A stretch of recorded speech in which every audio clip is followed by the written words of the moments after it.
Peninsula. What? Oh, it was just the recorder spoke. Okay. So I want to welcome you, and this is our 61st Camellia show, so we hope that you can enjoy things. I'll ask you to keep your masks on and then allow the speakers to keep the masks off, just because it's really hard to speak with your mask on, and then you can't hear us anyway. So I'll make sure that you get your ticket. If you didn't get a ticket, make sure that you show me. I guess my fact people didn't get a ticket. Make sure you get a ticket, and then at the end we'll do a raffle. Okay. Reminder at the end, if our guest speakers don't mention it, there's still a lovely show to see and wonderful plants you need to take home because they need a new home. So please walk next door and take something. I saw a couple of you at least with one plant, so that's good. So I'm really proud to introduce to you Gene Fleet and Mike Craib. They're members of our society in one form or another. And it's been a pleasure since COVID for us to get together and see each other in person. So I've been corresponding with these two on the phone a lot. So it's been good, but to see them in person. So both Mike and Gene are plant experts, not mechanical or whatever is going on over there. I don't know. That's a new sound. We haven't heard that in 61 years, so we'll see later. Anyway, I'll introduce them, Mike and Gene, as plant experts, and they're going to talk to you about all these different plants up here. So welcome. Thank you. We have the chairs. Something fell over. Sorry about that. It startled you all. Wake everybody up. Yeah, just my trick to make sure everybody had their undivided attention. When Mike and I were texting, emailing about this, I referred to it as the horse and pony show. And I'm not sure who's the horse or which end for that matter. I have a feeling that I'm probably one end or the other. Anyway, it's been a real joy working with Mike doing this. Some of you have already seen that he's in his element when it has anything to do with the plant. So take off. Okay. And don't feel afraid to interrupt. If you have a question, just put your hand up. I don't want to stand up here and lecture. I like audience participation. So if you have any questions or comments, we'd all love to hear them, and it helps everybody learn, and we all grow as plant geeks or nerds or whatever we are. You said it. Well, basically what we want to talk about is perennials and shrubs for dry shade that you can grow in association with your camellias, because they are really drought tolerant once they get established. My parents in San Francisco have some camellias that have been in for decades, and they don't get a lot of supplemental water, and they're just fantastic. So, you know, they're dry shade perennials, and small shrubs work really well with them. And I was kind of thinking that we could divide this up into garden styles. We have plants up here that could give you kind of a tropical look with your camellias, which have kind of large tropical looking foliage, or we have a lot of things up here that can work in more of a woodland setting. And so it's, you know, whatever fits your aesthetic or, you know, plants that you like, there's lots of choices. And I guess we can start on this end. We have kind of more of the tropical end of things. This is a Mahonia, lamarifolia. This isn't necessarily a Mahonia that I'm suggesting you use, but there are other species of Mahonias, like Mahonia repens or Mahonia aquifolium, Mahonia aquifolium compactum. And those are like Mahonia aquifolium compactum gets about 3 feet, and it's a kind of a slow spreading ground cover. But it has a similar leaves as this one, not necessarily quite as armored and spine-like, a little more user-friendly. And I particularly like Mahonia repens because it's short and it's kind of a blue-green tone to it, and it's more of a matte finish to the leaves, whereas Mahonia aquifolium compactum is more of a shiny green. But all the Mahonias have beautiful spikes of yellow flowers, and then they're usually followed by kind of blue berries, which are very, they're beautiful. Part of it depends on what you're trying to accomplish. This particular Mahonia is a real drama. It gets tall, stems will come from the root system, so it can be bushy. Mike referred to the armor. It is kind of user unfriendly, but nobody's going to mess with it, not even your neighbors or even you. But it kind of grows like heavenly bamboo. It suckers and right. Have multiple stems. But put in a corner, it's really a dramatic feature. It can offset camellias or any other kind of plant. The other kinds of Mahonias he's talking about are lower growers, which are really compatible to azaleas and camellias and rhodies, but they don't have the same dramatic impact that this does. I grew up in Diamond Heights in San Francisco, and the homes were built in the 60s, so mid-century landscaping, and the neighbor had one of those in a corner, and it was magnificent. But nobody got near it. Along that tropical line, we also have Akuba. Akuba is the, I guess what, polka dot plant? I suppose. Or some, they don't all have polka dots. Some of them are variegated with stripes and whatnot. Or mostly yellow. Yeah, mostly yellow. They are dioecious. I think there's male and female plants. And it's a good plant for dark shade, along with aspidistra, the cast iron plant. We don't have a selection of that today, but a lot of people, in San Francisco, a lot of those avenue houses have those tunnels out, and it goes up into the house, and people don't know what to plant in those dark tunnels to get to the front door. Well, Akuba is a great plant to use. And also the aspidistra, which is more of a perennial. This is a shrub, and it comes in different shapes and sizes, different foliage colors, and some are more serrated edges. And I'm pretty sure they're male and female plants, right. And I think the females can get red berries. Mm-hmm. Green to red. Yeah. The more coloration, meaning more than just green foliage, the more light it needs. So if you put, if we were to put this spotted one in a real dense shade, it would lose a lot of its spots. And there's one that is 50-50 yellow and green. And I've had experience with that one.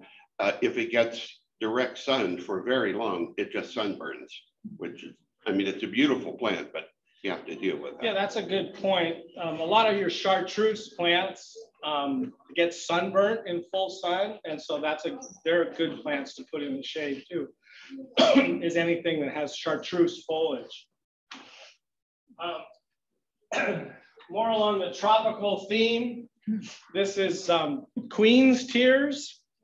This is probably a very old-fashioned traditional patio plant that people tend to have pots of it that they've had for generations. It's gone through the family.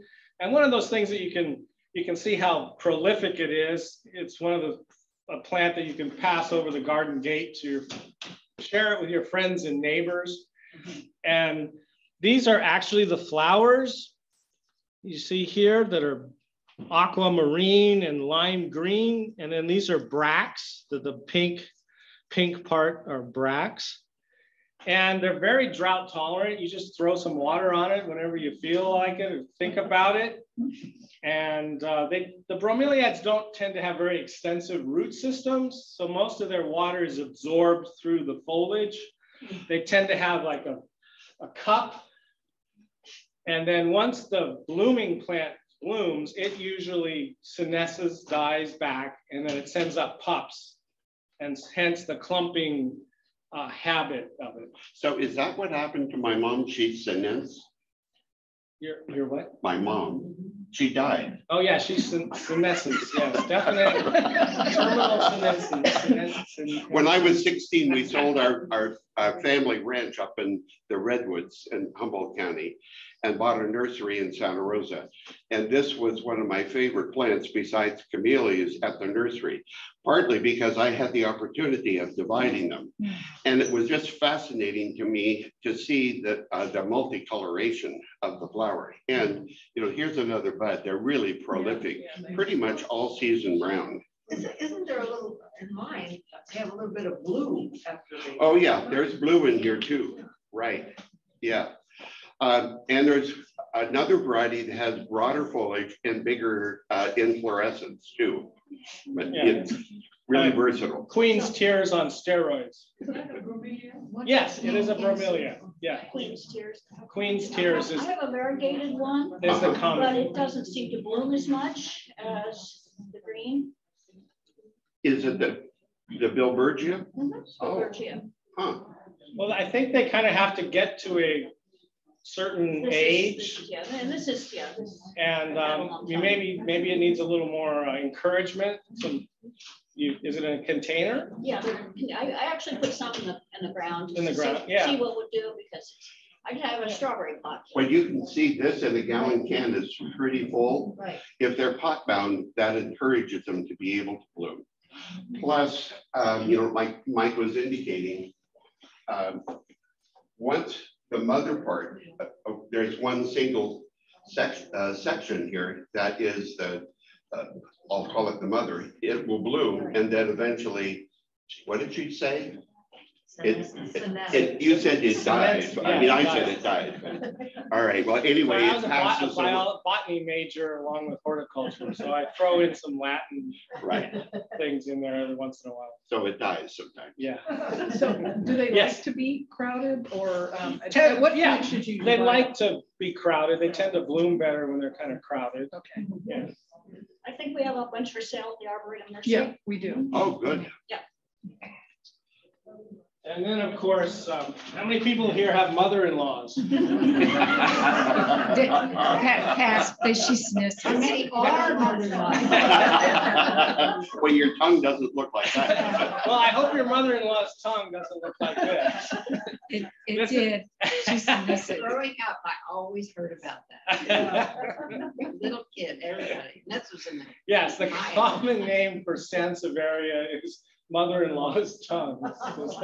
I don't know specifically who made it, gave it that name. If you look on our website, our general manager spends a lot of time on the website, and he has all kinds of information on there. SanMarcosGrowers.com. I'm pretty sure he probably tells where the name mother-in-law's comes from, because he's got all kinds of esoteric information about plants. But this is Alice. This is if your mother-in-law is named Alice, this is the Sansevieria, and it's named after your mother-in-law, Alice. They come in a variegated form too, with the creamy yellow and the green. It's also called a snake plant. I think mostly because of the markings on it. And they can be outside as well as? Yeah, in a patio. Okay. Outdoor, in a patio, in a bright spot. And they're great potted plants because they don't grow very fast. Yeah. They don't, especially over the winter, you want to kind of keep them from getting too much water. They're very drought tolerant. We were fortunate enough to inherit a collection of Sansevierias from a woman down in Southern California that had an extensive collection. Plant obsession is not just limited to camellias. So the Huntington Garden got the majority of the collection, and we got a number of plants from the collection. They're dwarf versions of the same, often sold as house plants, but sometimes as a garden patio plant that's reasonably protected from the real cold weather, partly because their foliage is a little different. And whereas this is elongated, the compact one, a dwarf is only this tall. Yeah. So you get the coloration without the big old long stem. There's lots of variation in Sansevierias. When I started working for San Marcos growers about 3 years ago, and I was, having to learn a new plant palette. I had been with Suncrest nurseries for over 20 years, and this is a very different, more drought tolerant, subtropical, tropical plant palette. And I found a book on Sansevierias. It was only $400 and about this thick. And I thought, okay, I don't really want to know that much about Sansevierias. But there's a lot of diversity and a lot of variation in the Sansevierias. And mother-in-laws. And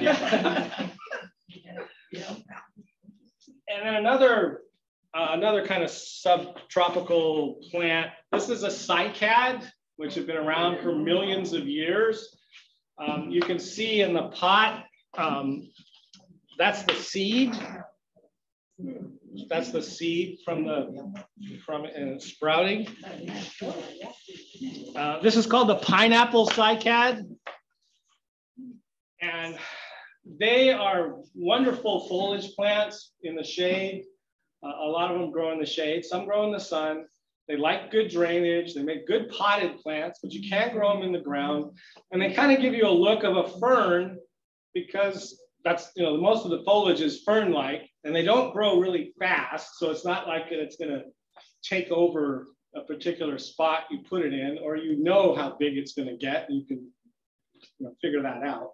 And even if you were a nursery, you wouldn't want to afford this one. Right? Yeah, cycads are not inexpensive. That wholesales for $130. Wow. The scuttlebutt in the industry is we're a little high on it, but I don't make those kind of decisions, so it's $130. They're poisonous to animals, dogs or cats, or if they eat them. I don't know anything about that. I've read that. And then there's some grass-like plants. This is a phormium, New Zealand flax. It's a dwarf form. It's called Phormium cookianum blondie, and doesn't get a whole lot taller than what you see. But the phormiums, a lot of those yellow foliaged ones like this do really well in shade. Like we talked about chartreuse, yellow. You put this in too much sun, this flat section of the leaf, they tend to get sunburned. And so this will make a good, it makes a nice small scale ground cover. Looks sort of like silver dragon. Yeah, yeah. It kind of looks like a liripe. Yeah, yeah. And then, and then this is a carex. And then this is a blank, Ophiopogon, yeah. Turf lily. And this is also called black mondo grass. And this is, there are some, recently there's been there's a form of it out there that's very vigorous. And it's, because it tends to be rather slow growing because it's not a lot of chlorophyll, not a lot of green in here. So it doesn't have not a lot of photosynthesis going on. But it's a beautiful, if it's a bright, shady area, it's a black mondo grass is a very beautiful ground cover. And there are some yellow forms or variegated forms of Ophiopogon, so you could mix it in if you wanted. You didn't want it all black. There's a yellow form out there. There's a cream variegated forms to mix it up. And then the carex, this is Carex Ashimensis. I'm trying to think, there's a real common one that escapes me. But anyway, there's a beautiful clumping sedge. The carexes are sedges. And there's a little dicho about grasses. Sedges have edges, rushes are round, and grasses have joints. So you can see that this is a carex because it has edges to the leaf. And if it was a grass, it would have joints. And the rushes tend to have round leaves. Yeah. And that's okay in shade. Oh yeah, it is for shade. Yeah. Yeah. Yeah. There are carexes that you can put out in full sun, but Ashimensis is a Japanese sedge, and these like to be in shade. And there's some yellow variegated forms, some cream variegated forms. And excuse me, this is one of the newer cultivars. There's one that's been around for quite a while, but I can't. Is that a blossom or something sticking out? That's the bloom in all its glory. Yeah. That's all it does? Well, it expresses just like we did from teenage to. Just pretend like it's fireworks. It's fireworks in the garden. Okay.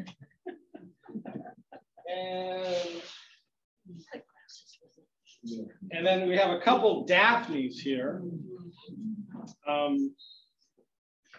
This is a variegated form, and this is a green form.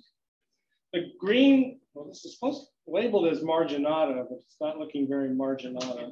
No. It's very slight margination.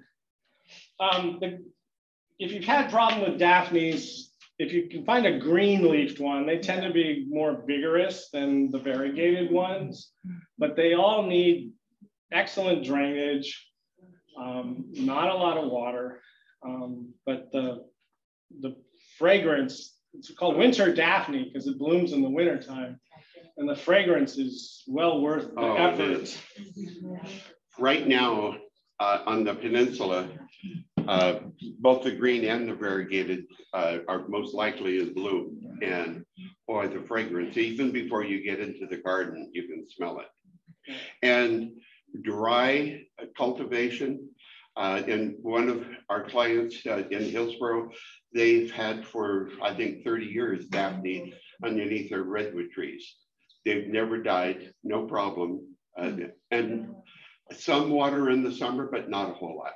Right underneath the Margaret Davis, at the entrance of the house at Filoli, a beautiful Daphne. And there, you walk up to the center to walk into that house, and you just smell completely around. It's so wonderful. And I guess the Bournes loved it. Yeah, the scent carries, so you smell it before you see it. And like you say, once you get it established, they tend to be rather long-lived. Just kind of ignore it. Some people think that Daphne is not worth the effort because they seem to so easily die. But I don't think that they so easily die. They're like anything else. If you spoil it, if you pamper it, it's going to kick off. But if you plant it and give it basics, then it'll take off just fine. And once it's established, really almost no care, and then it will survive. Do they like full shade pretty much, or just filtered light? Filtered, okay. The green one, like Mike was talking about, would take full shade, no problem. The variegated one might lose some of its variegation, but it's only the edge of the foliage that's variegated, so it's not really a whole lot. Well, it takes, some morning sun or late afternoon sun. I think mine's kind of in. But definitely the majority of the day shade. And then typically, something that I think of as tropical is basically has large leaves. So this isn't a traditional tropical plant, but it would give you that sense of being tropical. This is foxglove. This is the rosette. Usually it's a biennial, and it makes the rosette the first year and blooms the second, even though there are a new seedling strain called Foxy that grows and blooms the same year, and that's it. I'd like the biennial one because you get more bang for your buck. The plant makes a bigger statement, And the flowers make a bigger statement. They're going to be a lot taller. Foxy tends to stay narrow leaves, short flower spikes. So, you know, And not everything new is better. Right. And the biennial will develop pups around the base. So even though it's a biennial, and I think by definition, biennials kick off after they bloom, Foxglove in our areas don't necessarily die. The center part of the plant will eventually kind of get crappy looking, but the pups will develop and they'll carry the blooms into the next season. And they set prodigious amounts of seed, lots of seed. And a nice thing is that commercially, they're grown not just in mixed colors, but individual colors. So you can get white or a purple or whatever, almost whatever color. And there's I'll call it a new variety called a Digiplexus. I didn't bring a sample. It's now Digitalis. All right, so what's Digiplexus? It doesn't.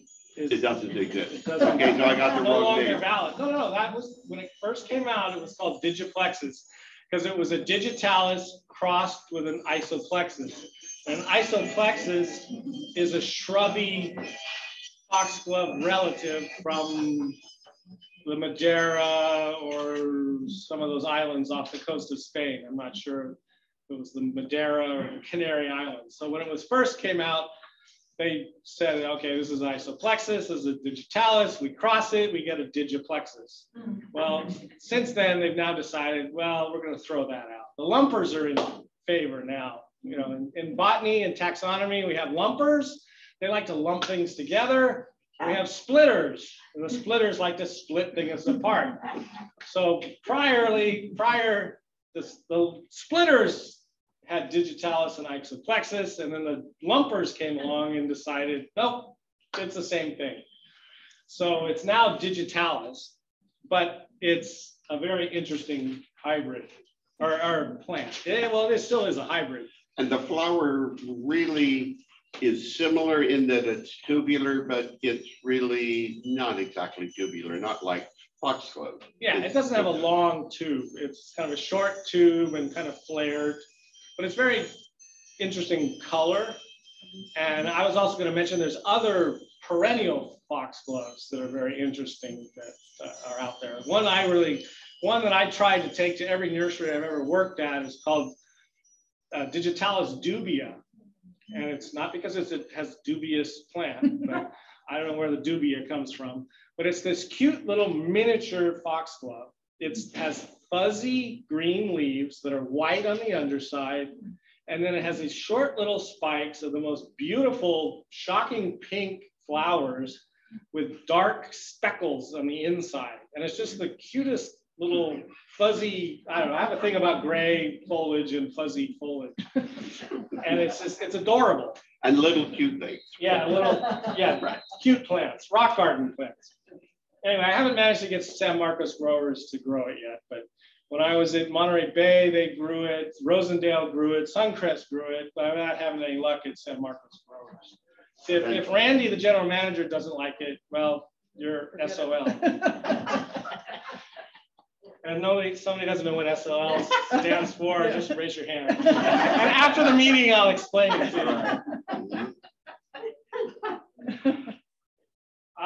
Another one that kind of fits into the tropical genre here, or aesthetic, is the Clivia miniata kaffir lily.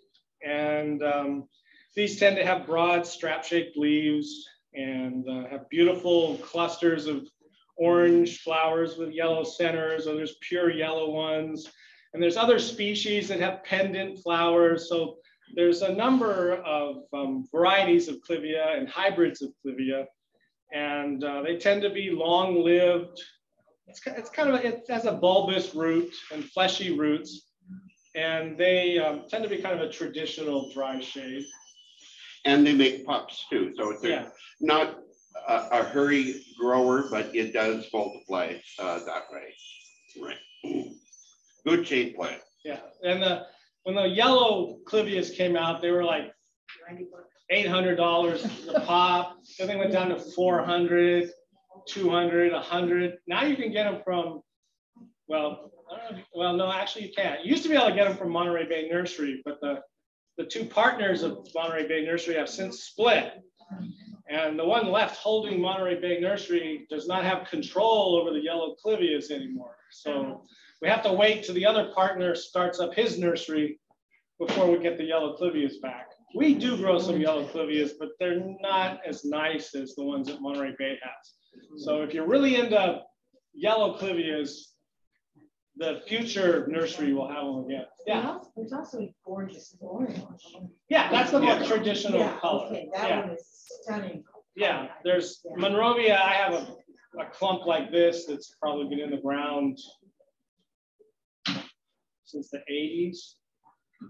It's called a French-Belgian hybrid, and it's got beautiful orange flowers and yellow center. And if you're into snail cultivation, they're really good compatible partners. Yeah, well, we had ducks in our yard, so the ducks took care of all the snails and the slugs. The chickens were a little more harder on the garden than the ducks.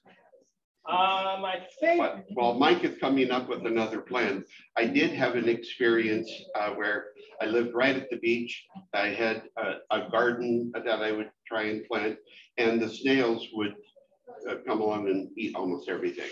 So I started crushing them or throwing them into the ocean. And then I realized, Gene, you've got this hatred thing going. You better clean that act up. So I got a big wash tub. And I went to the supermarket and put lettuce leaves into the wash tub and cornmeal. And I washed those every night. I'd go out and collect them. And I washed those suckers off every day, slimy buggers. But they ate the cornmeal in a whole month of being there. And when everything was all cleaned out, then I popped them into garlic and butter, and it changed my disposition towards snails. As a kid, my sister and I collected them into buckets, and then we just poured salt on them.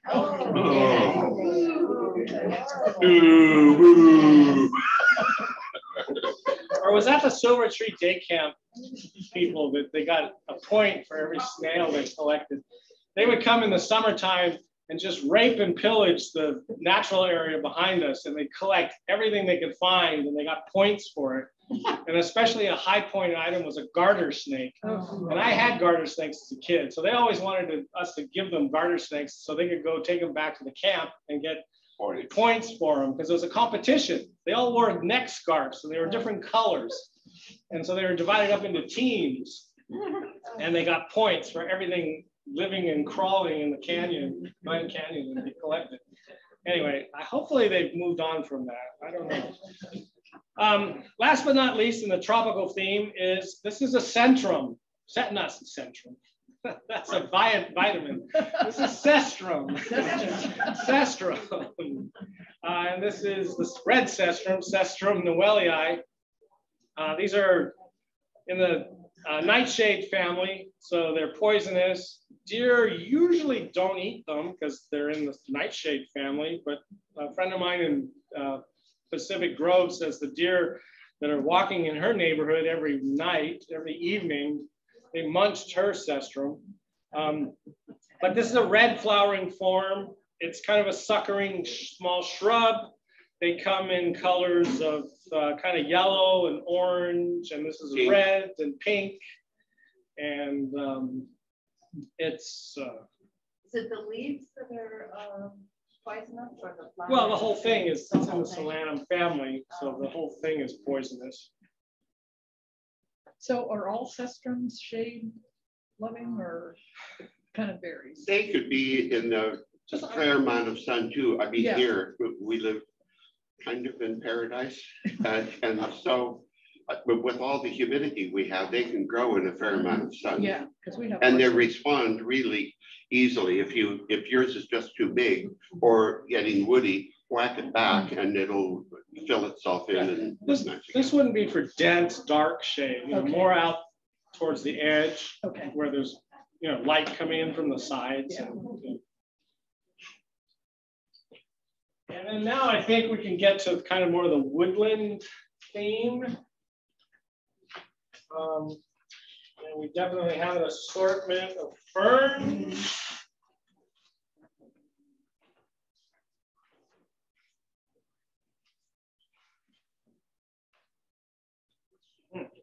This is supposedly a Western sword fern, but it looks like maybe they did it from tissue culture or something, because it's got really compact and dense. Yeah, compact, dense, and multiple heads. Stay there. Western sword fern. Well, Polystichum munitum, the Western sword fern, usually isn't this short or this dense. I've got there's an old plant at my parents' house that I hope when they replace the fence, they didn't destroy it, but we'll see. Anyway, the fronds on it got up to, it had one crown, and the fronds got up to, 3-4-ish feet tall. But it's a great, once this is established, it's a great fern for dry shade. Western sword fern, Polystichum munitum. And the back of this, those aren't scale. I don't know how many times when I was in the retail nursery trade, people would come up and say, what's on the back of my fern? And they thought it was scale. All right, it's not scale. It's how they reproduce. They have sporangia. They're clusters of little sacs. And when they desiccate, when they dry out, they're like little bombs that go off and spray the spores into the air, and then they float around. And when they land in the right conditions, you get new ferns. And once a frond will do that, eventually it'll turn brown, and you want to cut it off. At times, because like Mike was saying, they last almost forever. You could whack them down to the ground, almost, as long as you don't, cut into the core, the heart of the plant, and it regenerates itself with brand new foliage, and it looks nice and neat and clean instead of. Yeah, ferns have a definitive crown to them. I don't know, maybe we can pass that around. You can see the crown. You always want to make sure the crown of the fern is above the soil level. I don't know how many times I would tell the people in the propagation department at Suncrest Nurseries, do not bury the crown of the fern. We get plugs of ferns, little baby ferns, and they're not cheap. And every time I go out in the field, they bury the crown, and then they'd wonder why the fern died. So it's really important to keep the crown above the surface of the ground. And if you look at those, you can see the curled baby fronds in the center on the top of the crown. So like Gene says, if the old fronds get ugly, just cut all the old fronds off and it'll send up new fronds.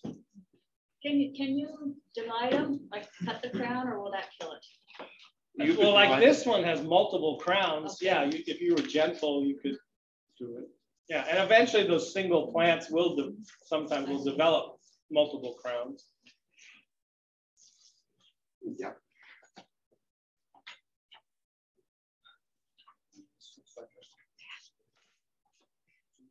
So it's not just our volunteers. They're not all ferns are green. There's some very interesting ferns that have colored foliage. Like the blechnums. The blechnums tend to have colored foliage, the new foliage. This isn't a blechnum, this is a dudia, but it's showing that, that propensity to have colored new foliage. And it's an evergreen fern, gets 2 by 2. And like most ferns, they like acid soil, lots of organic matter, good drainage. Lots of organic matter to hold moisture. And the blechnums, again, just similar to this, have kind of coppery pink new foliage, and it's very striking. And at at Lotus Land in Santa Barbara or Montecito, probably Montecito, that's where Prince Harry and Meghan are living. Oh, yeah.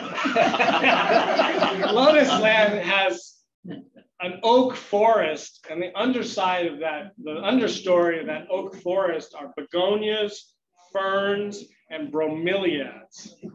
And they have this particular blechnum called Blechnum occidentale, and they cut all the old fronds off so that in the spring, when the new fronds come up, you have this carpet of incredibly colored foliage, that it's pink and ultimately kind of a coppery color, and eventually it turns green.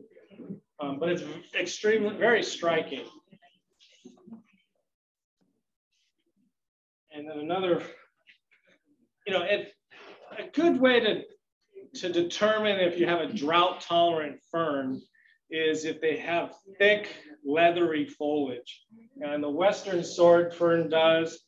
This has really coarse, thick, tough foliage. And this is a hart's tongue fern. Yes, hart's tongue fern. And again, it's got real thick, leathery foliage.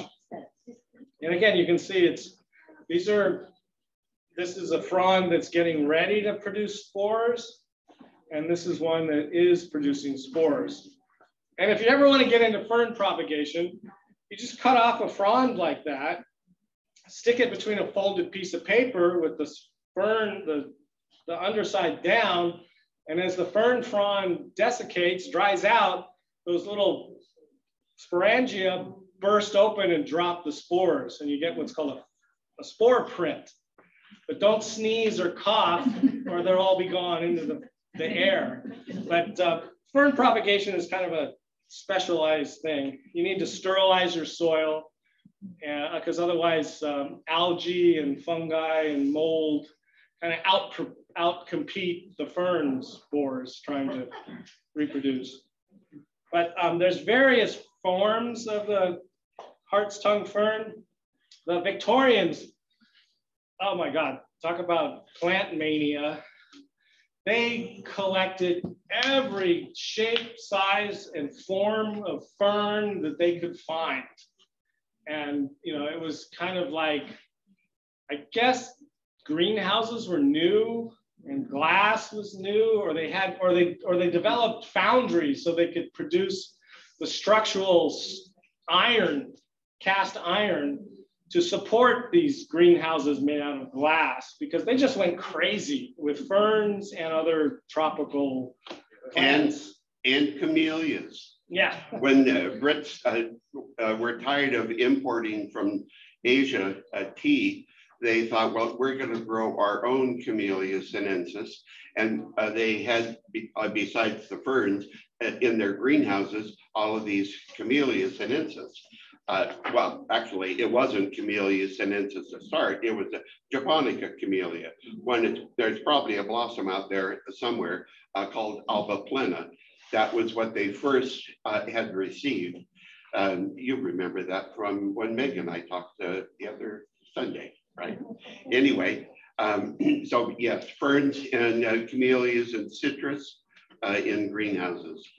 Yeah, they grew a lot of tropical fruits in greenhouses, and you know, the British Empire was spread out all over the world, and a lot of those early botanists were sent out to find economically important plants that they could take advantage of and grow, you know, not necessarily in England in their greenhouses, but in other parts of their far-flung empire, you know, India or wherever that had the right, whatever the conditions were right for the economic plants that they went out and searched for. You know, like Mutiny on the Bounty, that was all about breadfruit. They were getting breadfruit and taking it somewhere. Oh yeah. This is commonly called a spur flower. It's not showing any spur flowers, but it's a Plectranthus. And this is a group of plants that are closely related to Coleus. And actually some of the Coleuses are now Plectranthus, I believe. Oh. You know, those lumpers and splitters again, they just don't have anything better to do. But it's called spur flower because the flower kind of looks like a spur, and they come in different shapes and sizes. This is a particular one that Gene's probably had experience in the landscape. Yeah, they're Lavender flowers, is it Mona Yeah. lavender? they bloom beautifully in the late summer and autumn. And they take well to propagating pretty easily. And if it gets too leggy, woody, you just whack it back and it'll come out with new growth. It does have an unsightly period for a while, but It's kind of more of a warm season plant, so it looks a little bedraggled in the winter time. a little, right. Yeah, but once, I mean, that's not bad. But once it warms up, they kind of come into their own. We grow a bunch at San Marcos Growers. We're like besides the aloe and the agave kings, we're also the Plectranthus kings. We grow a bunch of different varieties of Plectranthus. Some of them have very fleshy leaves, and most of them are for shade. And some of them are shrubby types with big, tall spikes of flowers. Some of them are low ground covers with short spikes of flowers. One in particular, Plectranthus neochilus, supposedly repels dogs. And that's its claim to fame. You plant that around and keeps dogs away. They don't like the smell of it. I thought there's one caninus, Plectranthus caninus. I thought that was the one that repelled dogs, but that doesn't. As far as what I've heard, it's neochilus. Okay. And there's a variegated form of it called Mike's Fuzzy Wuzzy. It's not named after me. And there's also another green leafed form of it, and it has beautiful little short spikes of purple flowers. Mike, how hardy are the Plectranthus? Oh, 20. They're moderate, moderate, 25. At your place, it probably would freeze in the winter, but not necessarily. If you have a well-established plant, it wouldn't necessarily die. Yeah, and being in the shade, if it's got some overhead protection, that gives it about 10 degrees. It's being out in the open where the cold really affects things. If you've got things under some, in the shade or protection of something else or close to the house, you get some radiant heat that helps to keep it from getting. Don't forget your water. Yeah. One of the plants I think we're going to move into that is tough as nails is Hellebore. They come in different sizes, short, tall, and in recent years, all kinds of different colors of flowers and speckles, double, triple, quadruple. Sounds like ice skating.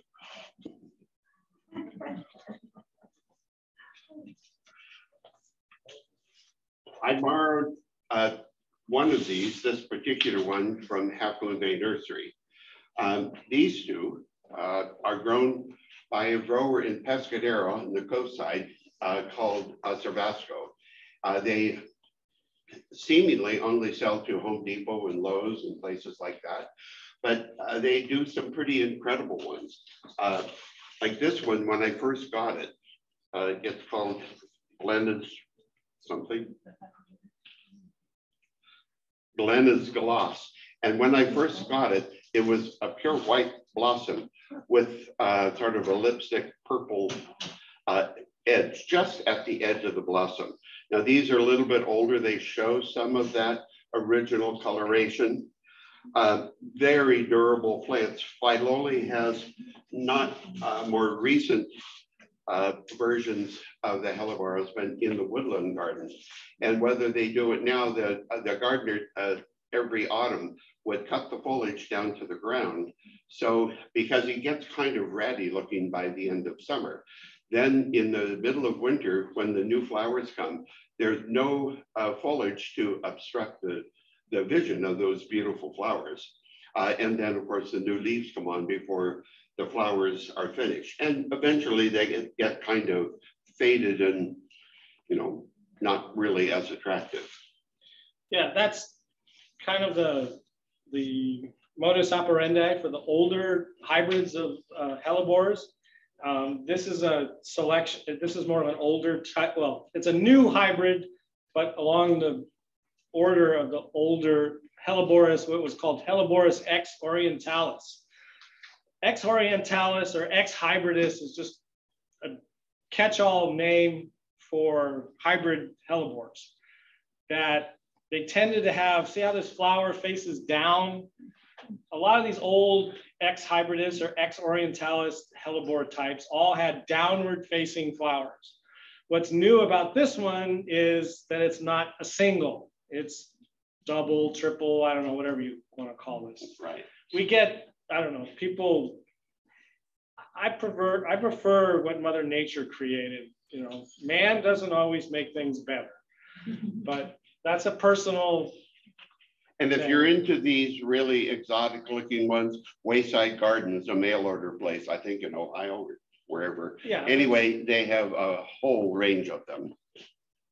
But as you notice, the flowers tend to face kind of down. So if you want to look into it, you have to get down. It's what we call in botany's a belly plant. You got to get down on your belly to appreciate it. Or have it in a pot and raised up, and then you don't have to do the belly. Or what a lot of people do with hellebores was they cut the flowers and float them in water. That way you can just appreciate them. They have been developing some new ones. Well, that's what these are. That's what these are. See how these are more in your face, facing upwards? And this one too. Yeah, all three of these are the newer hybrids. They're actually interspecific hybrids. They're different species of hellebore that have been crossed, or some of them are even 3 species that have been crossed. There's Hellebores lividus. Lividus comes from the island of Corsica, and it tends to have small leaves that are silvery, have silver markings on it, and the flowers are up in your face. There's another species called the Christmas rose. Yes, thank you very much. I was drawing a total blank. Hellebores niger.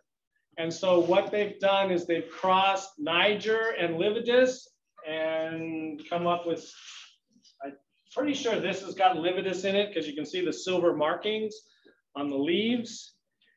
And the Niger's has white flowers. And then they've also thrown in the Orientalis to get more colors into it. So then you get something like this. There's one called Anna's Red that's just absolutely beautiful. This might even be Anna's Red, but you know, when you sell stuff to Home Depot and Lowe's, you don't put their proper names on them. Most of the time, that's true. A lot of times. And so this is probably Anna's Red, which is a newer hybrid, and it's one of the darker flowered forms. And then as they age, the flowers will, well, like this one, they tend to get greenish tones to them. And you can see it's trying to develop seeds in the center there. And I actually like it when they turn green. I mean, it's just, you know, it's just a little more, it's interesting. Right. They also will multiply. The crowns will get bigger. And although they don't do it generally very quickly, they can be divided if you're really hell-bent on doing that. Yeah. In terms of lifespan time, just go get another plant. We don't have to wait. They like slightly acid soil, except for Niger, which is one of the ones that actually likes to be planted near our concrete foundations because it will take some alkaline soil. But most of them likes a slightly acid soil. And like Gene said, they do these hybrids, they tend to, as you can tell from that plant, I mean, they put a lot of energy into producing flowers. And basically what's going on there is a lot of these hybrids are sterile. And a lot of our bedding plants are sterile. So what's the result of that? They're sexually frustrated. They're trying to set seed, but they can't. So they keep flowering and flowering and flowering and flowering and keep trying and never succeed. Well, they succeed in flowering. Well, they succeed in flowering, but not in reproducing, which is the whole idea behind the biology of life. Is it's all about the next generation. But so that's why breeders like to breed plants, because, and the object is, besides getting these gross double flowered hellebores, is to produce a plant that produces more flowers, because everybody loves more flowers. Right. And so if they don't spend their energy creating seeds, they put it into making more flowers and so keeping us all happy. Mike, are you saying that the plant breeders are sexually frustrated? They're not sexually frustrated. They're just creating plants that are sexually frustrated. It sounds like it's an extension of their issue. I don't know that many breeders. One guy I know, he's from Ball Seed and he's down in Como. Mike and I have a lot of fun when we do this. What's the rating on this program? Yeah. I don't know if we can put it's risque. Sarcocoa, I would say. Yeah, I think it is. Yeah, judging by the flowers. Yeah, okay. For some reason, I was thinking it said something else. But it doesn't have the growth that I would. No, well, this is one of the newer ones. Sarcocoa Sweetbox is a common. No, I'm sorry. That's Sarcocoa rustifolia is Sweetbox. Anyway, some of the Sweetbox is more of a shrubby plant, and people have used it as a hedge. And they call it Sweetbox because it looks like a boxwood hedge, and you smell it, but you really don't see where is this coming from. In the courtyard of the Striving Arboretum Library, there's a Sweetbox hedge around that patio there, and the Sweetbox, it smells wonderful. And then they tend to get red or black berries. One species gets red berries and one species gets black berries, and of course they're confused in the trade because they look similar in foliage. And then this is more of another little low shrubby spreading form of Sarcocoa. And it's a secret because it seems to have lost its expensive Monrovia tag. Right. But a lot of these newer ones are coming from Asia, and they tend to be low spreading Sarcocoas. And there's different forms of them. But again, they're just tough as nails, and give you a nice, wonderful fragrance when they're blooming. Usually in March. So it's not a lot of blooming things are fragrant at that time. Daphne hasn't yet come into bloom. Anyway, yeah, and the flowers are small. So like Mike was saying, there could be a fragrance in the air, but you don't know where it comes from because it's difficult to see the flower. Yeah, the flowers are hidden in amongst the foliage, real tight, small flowers hidden in amongst the foliage. One group of perennials that are great for dry shade that you could pretty much create a Persian carpet if you wanted with them are the heucheras and heucherellas and tiarellas and heucherellas. And, there's a gentleman up in the Pacific Northwest, Terra Nova Nursery, Dan Himes. He hasn't seen a heuchera or a tiarella or a heucherella or a heucherella that he doesn't like. So he has produced hundreds, if not thousands, of hybrids of these plants. They all tend to be basal-leafed perennials with spikes of tiny little, little dainty little flowers. I'm not saying I don't like them. It's just that he could be a little more subjective and don't need to name every one that he comes up with, because after a while they all start to look alike. But they come in all kinds of wonderful, beautiful foliage colors and sizes. And there's a lot of variations in this group, and they do like dry shade once they're established. Some of them do better than others. We grow mostly the green-leafed ones with the beautiful flowers, as opposed to the foliage ones. Well, we do grow caramel, which is kind of a insipid yellow / coffee caramel color. I don't know. It's an autumn tone that looks great in the autumn, but doesn't look so hot in the spring. In my your prejudice is showing. But I love these silver and gray ones and the reddish violet ones, and they look beautiful together. The gray, the reddish violet and the gray look great together, and they contrast. I mean, like I said, you can make a Persian carpet of these like different heucheras. They come in so many different colors, and the only issue with them is the strawberry root weevil loves these things. Yeah. Anything in the saxifrage family or the hydrangea family, the strawberry root weevil loves these things. And if your heucheras, for some reason in your garden, you go by and you grab the foliage and it comes up in your hand and there's no roots left, guess what? Yeah. You've got strawberry root weevil. It's a little white grub with a brown head, and they just decimate the roots on these things. Not every garden has them. If somebody's growing strawberries near you, you definitely probably have. I mean, we're not talking about strawberries in your garden. We're talking about commercial strawberry production. There's a certain time of the year where the adults, they're a weevil, which are those snout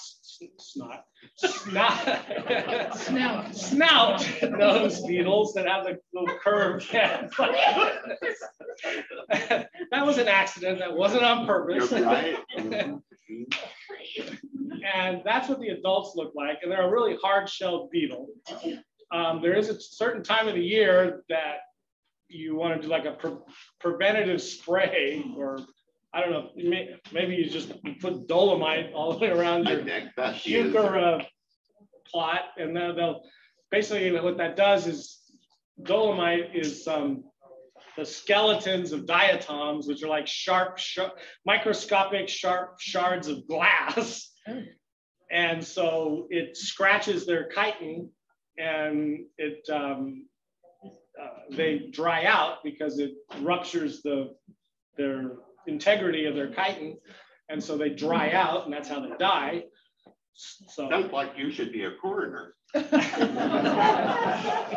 There is maybe Mike was referring to it as green. There's a chartreuse colored heuchera that I love using as a border of cyclamen in the wintertime, or impatiens or begonias during the summer. You can buy them commercially in 4-inch pots or in gallon cans, and they're wonderful. I think keeping the center of the heuchera cleaned up inhibits a little of the grub doing its little dirty. And the chartreuse really helps to add light. If you've got a shady spot, throwing some chartreuse plants in the shade really lightens it up. There are a number of these chartreuse heucheras out there, and somebody did do an evaluation, and unfortunately I don't remember which ones, but there are some that are hardier than others. Some of these hybrids are West Coast natives crossed with West Coast natives or Southwest natives, and others are crossed with heucheras that come from back east.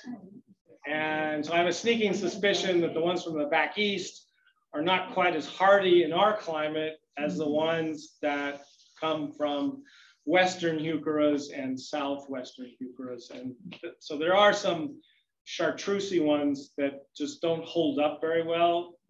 And it's either they just don't have vigor, and or it's the weevil, and there's other forms that hold up better. Gene probably has more experience with that. One form of heuchera that we all relate to is our grandmother's coral bells. Right. The basic green leaf might have had a little leaf pattern to it, and the long stems about this tall, and the coral colored flowers. And almost every grandmother's garden had them, certainly. Yeah, it's a traditional cottage garden plant, and we still grow a lot of the green ones. I still got them. Yeah, we still sell them. They're popular landscape plants. We grow Heuchera maxima, which is the island alum root, is the native heuchera from the Channel Islands. that was used in a lot of the green foliage hybrids with colored flowers. They crossed Heuchera maxima with Heuchera, excuse me, sanguinea, which comes from Arizona in the mountains somewhere, which had red flowers. And Heuchera maxima has white, off-white flowers, so they crossed them, and then you get, you know, windy, which has shocking pink flowers. You have Rosita, which has pink flowers. You've got Old La Rochette, which is a Carl Reeder hybrid that has kind of, I like that one because it has dark stems and then the kind of light creamy flowers. And I like those because that dark stem, it disappears. Has anybody ever been to Central Garden Center in San Mateo? They're surrounded by a chain link fence.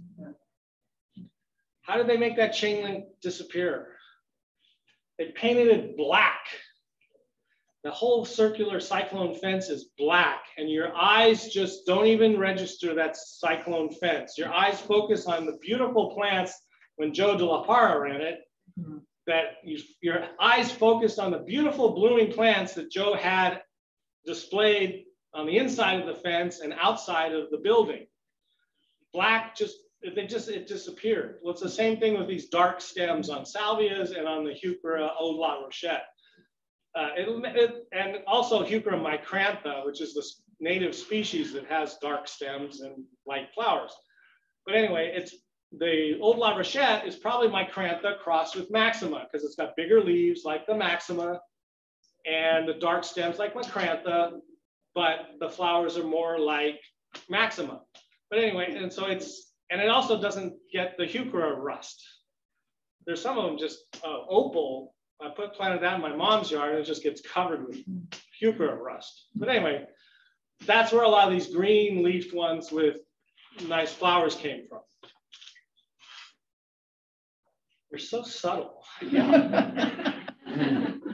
So what My was the job, name of man. the one you like that doesn't Old have La the- Rochette.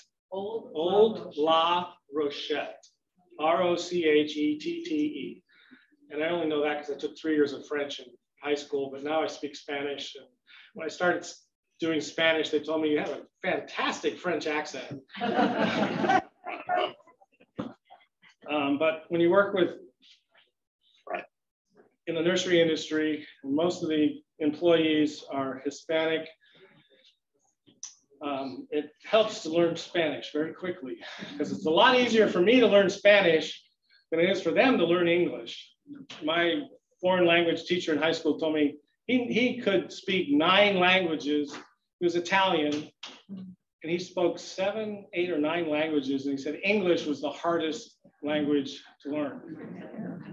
Anyway, lungwort, back from the medieval days when things were kidney wart and lungwort and God knows what wart. Everything was wart this and wart that because it had medicinal tendencies or it reminded them of a particular organ or God knows where the names came from. But anyway, this is lungwort. They tend to be mildew magnets in the shade. They actually do best. I've seen them do better in more sunnier, warmer spots. They don't seem to get the mildew as easily. But if as we're talking about dry shade cultivation, if it's truly dry and they're established, they're less apt to get that mildew. Yeah. That's my experience. But there's a lot of, again, that same guy with the Heucherellas and Heucheras and Tiarellas and Heucherellas. He also went crazy on these, but he kind of backed off on the lungworts. But there's some very beautiful, beautiful foliage plants. And the flowers are showy and they come in different colors. Some of them actually turn color from pink to blue or blue to pink, depending on their age or the pH or something like that. But very striking foliage and flower plant. How big would it get? Oh, well, this one they say gets 6 to 12 inches tall, 6 to 18 inches wide. The 12 inches tall is, probably including the flowers, because most of the foliage is down at ground level. And then something that does really well in, well, dry shade, the Japanese anemone. My mom, my grandmother, my great aunt all had a Japanese lady who came to their homes and helped them with their sewing. And she is responsible a lot for me getting into horticulture. Her husband had a bonsai nursery, and he happened to be Chinese, which is kind of rare for Japanese people to marry Chinese people because they're like bitter enemies based on their history with each other and God knows what else. But anyway, she gave us bamboo bonsai starts and gave me my first plant of Japanese anemone. And we didn't hold it against her that it took over the whole side yard and took over the whole front yard. But it was a hell of a lot better than the tam junipers that were planted there originally, because again, house is mid-century, 1960s.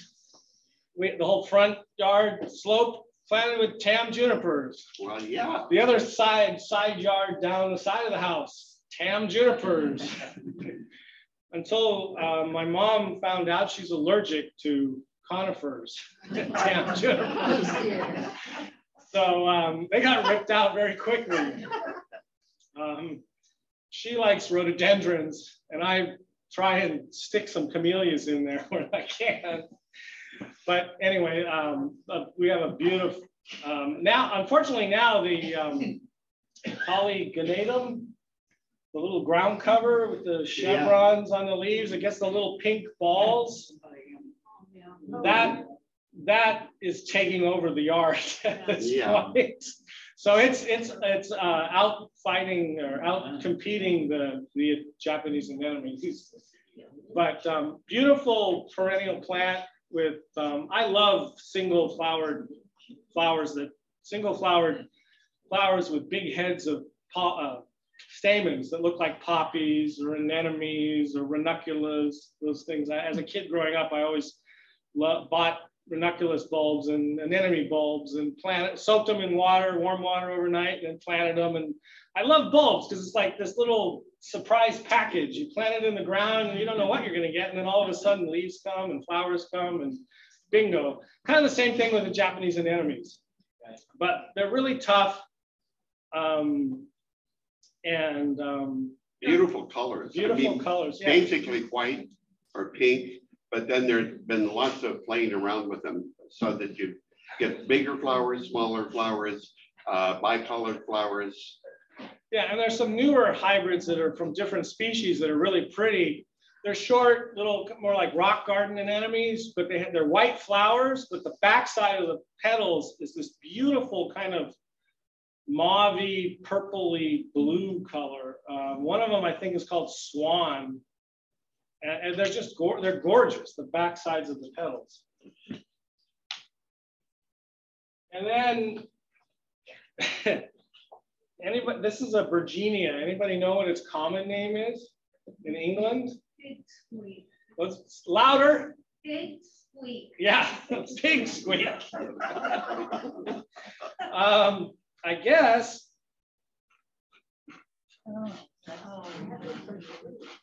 I don't know what a pig squeak sounds like, but this is supposedly where the name comes from, is you rub this leaf and that's pig squeak. All right, so this is winter Virginia. This is crassifolia. Yeah, they have the Virginia. It's an old-fashioned perennial plant. It's been around for a long time, pretty tough, hardy.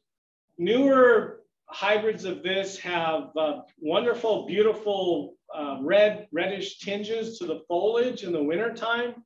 And also the flowers have become, the traditional one was kind of a soft pink flower with green leaves.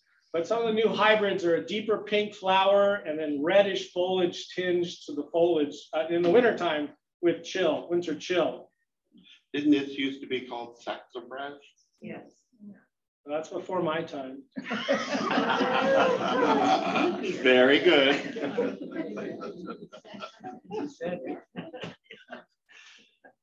What did I say something? Oh, no. You're about to.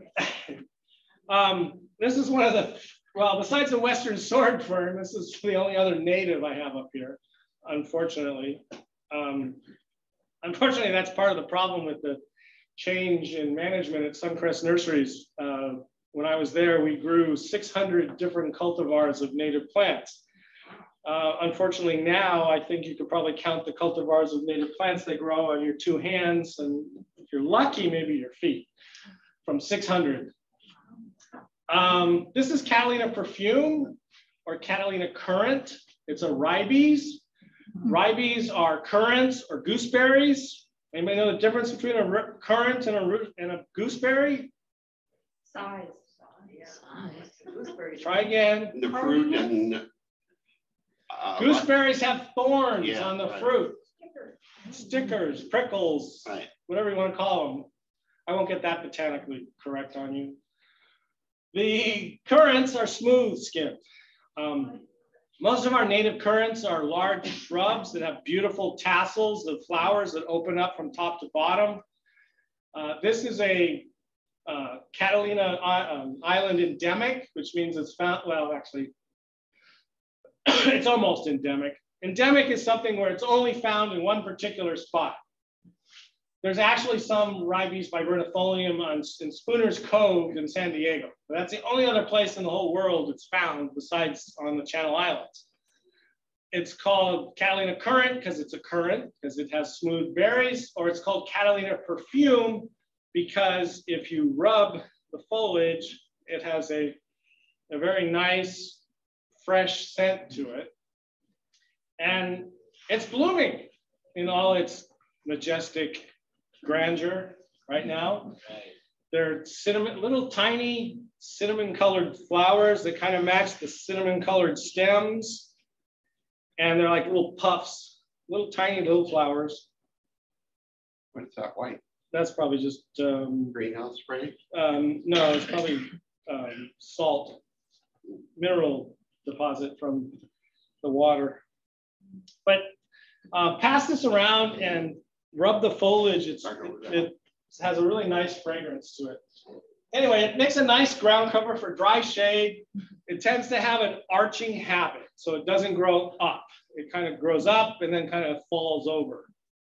And it suckers to a certain extent. It's not going to take over the world. Like I said, the Catalina perfume, it's got a very interesting scent. And it is drought tolerant once it's established. The deer tend to leave it alone. Deer also tend not to eat ferns. I think they're too lazy to bend over. I don't know. On the subject of deer, if you do have a deer problem, the best thing I run across is Bob Tannum. Anybody know Bob Tannum? He has a radio show. He was a nurseryman in Marin County for years, created this deer list. He's old fashioned. You have to send him a $10 check. You have to send him a stamped, self-addressed envelope. Anybody remember what an envelope is and a check are? Yes, I send them all the time. And then he will send you this pamphlet that is the best deer list that I've run across in over 20 years in this industry. But you have to pay attention to the details. He has a key on there and it says deer resistant and then deer proof. Okay? If Bambi and mom and dad are walking through your garden every afternoon or every evening or every morning, you want to go through the list and grab the plants that say deer proof. Those are the ones they will not eat. The other thing about this is, how do you like your salad greens? Well hydrated? Well, hydrated with lots of water. The sooner you can get your plants off regular irrigation, and it's called tough love, people. Right. Grow them tough. They won't be as appealing to the deer. Also, how do you like your salad? You like it with some salt on it, don't you? Some seasoning. Guess what chemical fertilizers are? Salt. So if you're using chemical fertilizers on your plants, you're salting the plants, which makes them more palatable to the deer. So get away from chemical fertilizers and get Bob's list and use the deer-proof part of the plants that are marked deer-proof. What if I don't have an envelope or a stamp? You're that acronym I referred to earlier? Yeah, right. S-O-L. Right. Tell us about this. That's a pretty pathetic I example. know. I took the best one, but they're tough as nails, sweet. Yeah, it's showing how tough it is because it's root bound and it's bone dry. Mm-hmm. This is bed straw or sweet woodruff. Now, we have lots of bed straws that grow under our oak trees, native bed straws, but nobody grows native bed straws. So we grow sweet woodruff, which is a European bed straw.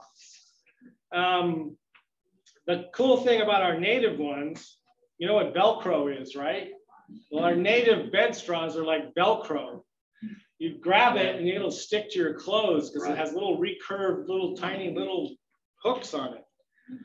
But this is, European sweet woodruff, gets beautiful little white flowers and obviously very tough plant for shade. And it's an interesting, growth habit. The little different shaped leaves than we're used to. Eventually it would crowd out weeds in a garden because it grows so dense. And it doesn't object at all to being whacked down to the ground. Then all fresh new foliage comes on. And in the springtime, all of the brand new growth is just a wonderful thing. How so? I mean, we have it was spreading, and it kind of just disappears in the summer. Or I'm thinking of a different. But it could, if it doesn't have water. Even though it's a perennial, I think it grows like an annual, like lupins. In the summertime they usually kind of disappear, and then with the winter or autumn rains, or whenever we get there, if ever we get rain, then they up and come. Right.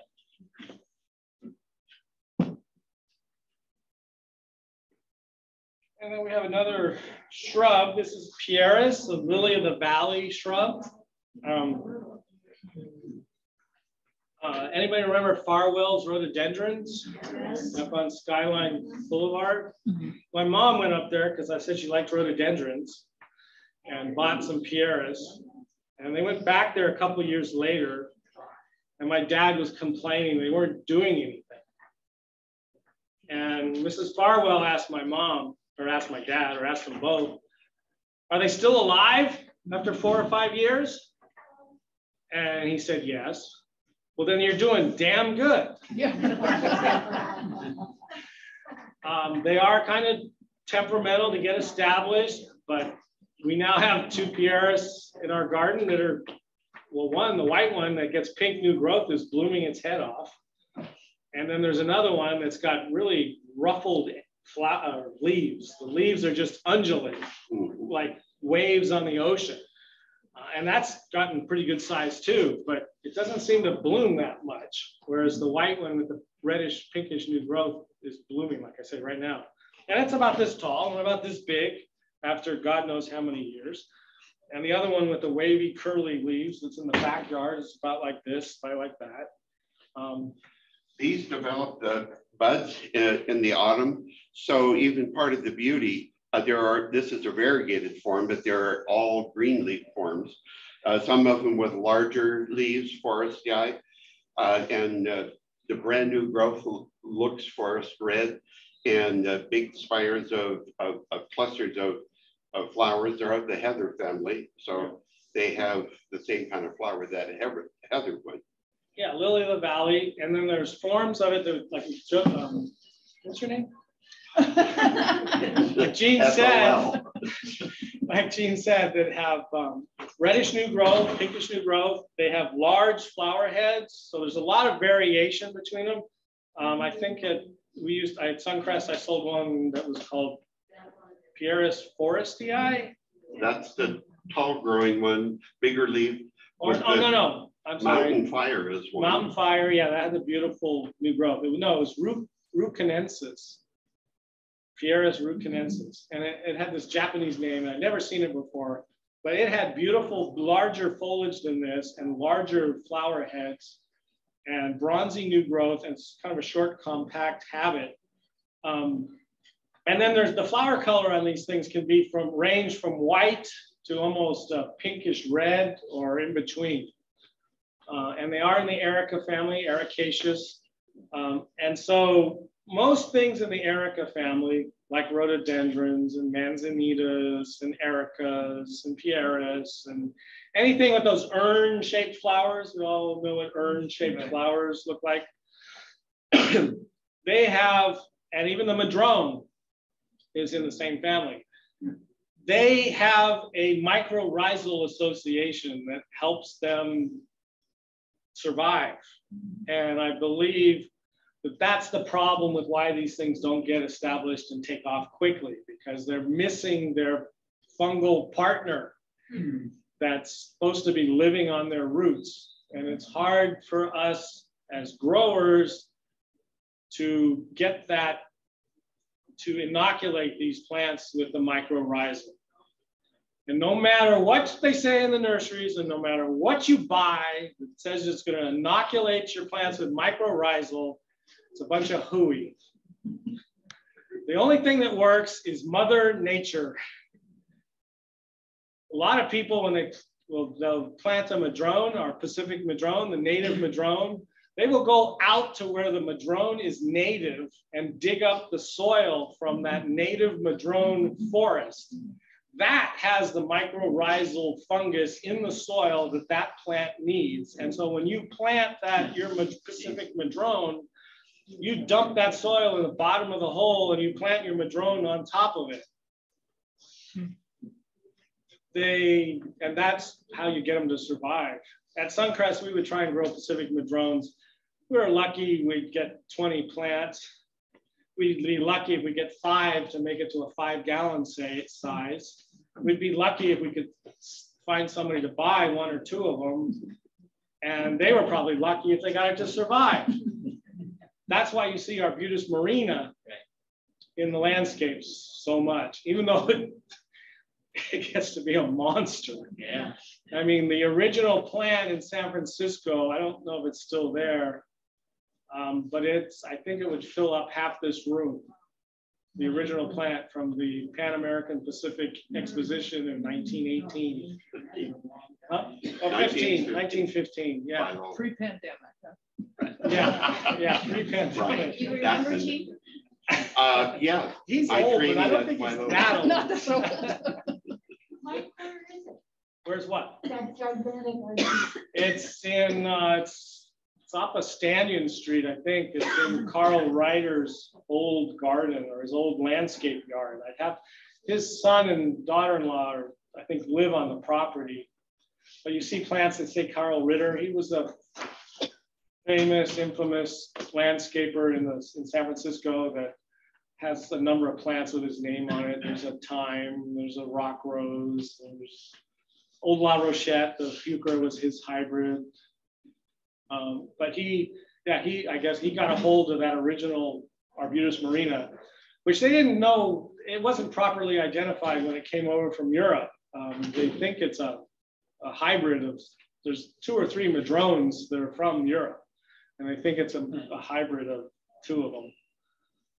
And actually the British call it a different name, which I sent to my general manager and he totally ignored me. So I guess he doesn't have much faith in the Brits and their nomenclature, because usually he's up to speed on nomenclature, kind of obsessively up to speed on nomenclature, which the horticulture industry is not known for being up to speed on their nomenclature. But that's why you see a lot of Arbutus marina around, because people like that red bark, those pinkish urn-shaped flowers, and you can actually grow it in your yard, as opposed to the Pacific madrone, which is, virtually Well, it's not as bad as the Pacific dogwood. How many Pacific dogwoods have people seen outside of the Chester, Dunsmuir, they're all over the place. Yosemite Valley is famous for their dogwoods. Yeah, Cornus natalii. That's why most people grow the hybrids. You know, there's one called Eddie's White Wonder, which I don't really recommend. I've got that in my mom's house, and it's kind of a leggy, sprawly thing. But it's Cornus natalii crossed with Cornus florida, the eastern dogwood, crossed with the western dogwood. There's newer ones that have come out. That's the western dogwood crossed with the Chinese dogwood, Cornus cusa. And that one, I think it's called Venus. And that has big, beautiful, the white flowers that we come to know and love of our western redbud, western dogwood. Or there's caputata, which is yeah. evergreen and outrageous. Yeah, well, there's a particular one you want. It's called Moonshine. Moon Mountain. Yeah. Moon Mountain. That came from China through Peroche plants up in British Columbia. And we planted one out in front of the office at Suncrest Nurseries. And the flowers are like this big, yellow, a creamy yellow. Kind of the yellow of the daffodils in the pots. So a bright, creamy yellow. And one year that thing was so covered with flowers, you couldn't see the foliage. Yeah. It was literally, the flowers were that profuse. And yeah, it's Cornus capitata mountain moon. It's the evergreen dogwood. And it blooms in June after the other dogwoods are finished blooming. 5 minutes, about 5 minutes. Yeah. We get Gene to be quiet. That's right, right. I'm sorry, Mike.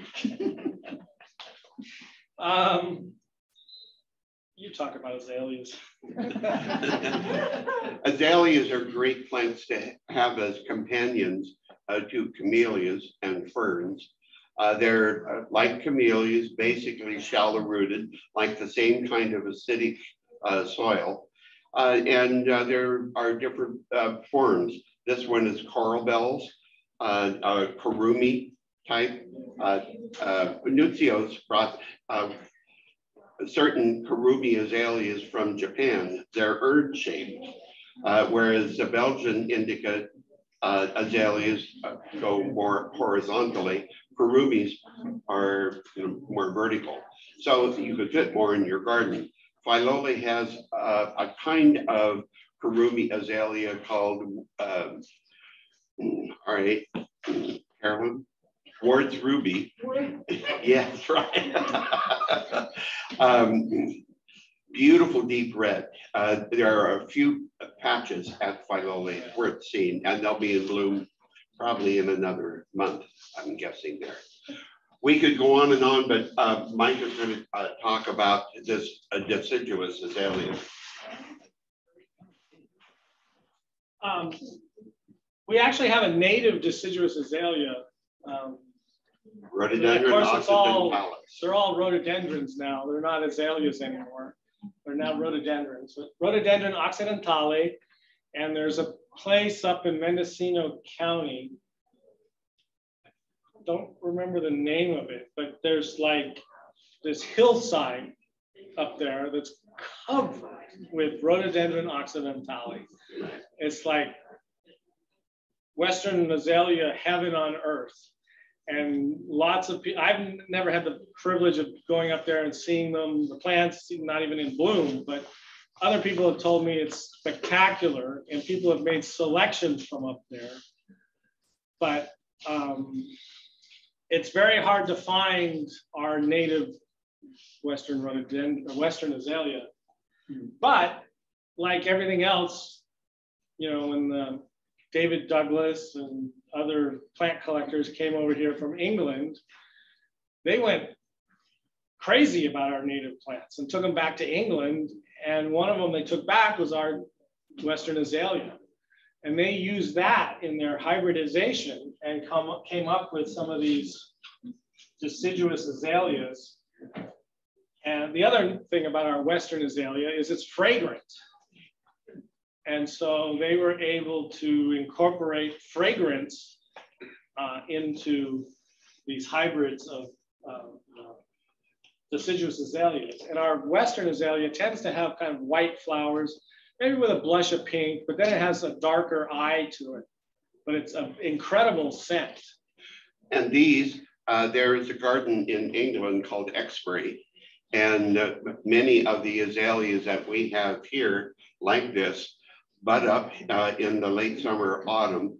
They lose their leaves in the autumn with a beautiful yellow and orangey tinge. And you could see all of the buds on this. This will be sort of an orangey yellow color, big flowers, umbels of flowers, just like the native azalea that Mike is talking about, and equally fragrant. An assortment of colors and more fern-shaped in their growth, so you could have a number of them in your garden. They can take a fair amount of sun, probably half sun, and you'll get good buds. Too much shade, they'll still bloom and set buds, but not as many. And does it bloom before it leaves out? Yeah. Slightly. Yeah, normally it does. Although depends on how warm the weather is, we may end up having foliage and flowers. And I forgot, they do have really, the native one does have really nice fall color.